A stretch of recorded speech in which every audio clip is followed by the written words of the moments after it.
சென்னையில் ரயிலில் பயணம் செய்த மாநில கல்லூரி மாணவர்கள் மீது கற்களை வீசி தாக்குதல் நடத்திய பச்சையப்பன் கல்லூரி மாணவர்கள் 9 பேர் கைது செய்யப்பட்டுள்ளனர்.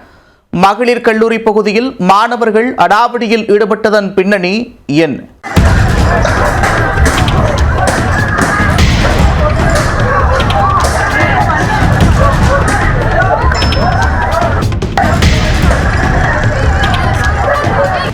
சென்னையில் கல்லூரி மாணவர்களுக்கு மத்தியில் தலைதூக்கி உள்ள ரூட்டுத்தல விவகாரத்திற்கிடையே யார் கெத்து என்ற போட்டியில் அட்டூழியம் செய்த காட்சிதான் இது. கொரட்டூர் ரயில் நிலையத்தில் தொடரும் அடாவடிக்கு முடிவு கட்டப்படுமா? சென்னை கடற்கரை ரயில் நிலையத்தில் இருந்து அரக்கோணம் நோக்கி மின்சார ரயில் சென்றது. அந்த ரயில் கொரட்டூர் ரயில் நிலையத்தில் நின்றது. அப்போது அங்கு நடைமேடையில் அமர்ந்திருந்த மாணவர்கள் சிலர் திடீரென கீழே கிடந்த ஜல்லி கற்களை எடுத்து ரயில் மீது எறிந்தனர். அதை கண்டு ரயிலில் பயணித்த மாணவர்கள் கதவை அடைத்ததால் பெரும் அசம்பாவிதம் தவிர்க்கப்பட்டது. இருப்பினும் ஜன்னல் வழியாக கற்களை வீசி தாக்குதல் நடத்தினர்.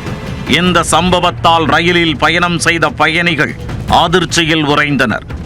உடனடியாக இது குறித்து ரயில்வே பாதுகாப்பு படை மற்றும் ரயில்வே போலீசாருக்கு தகவல் கொடுக்கப்பட்டது.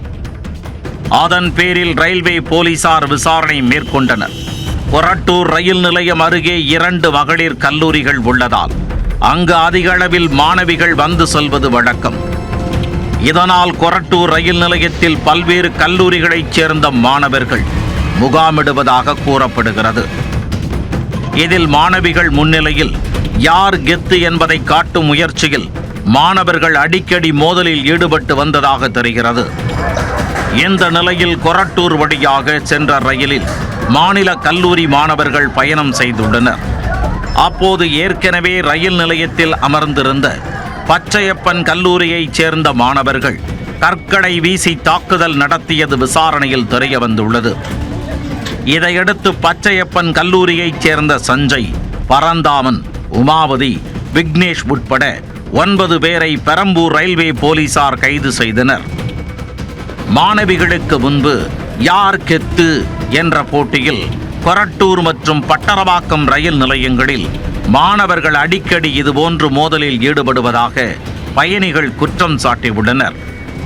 உரிய முன்னெச்சரிக்கை நடவடிக்கையாக இந்த ரயில் நிலையங்களில் கூடுதலாக காவலர்களை நியமிக்க வேண்டும் என்றும் கோரிக்கை விடுத்துள்ளனர்.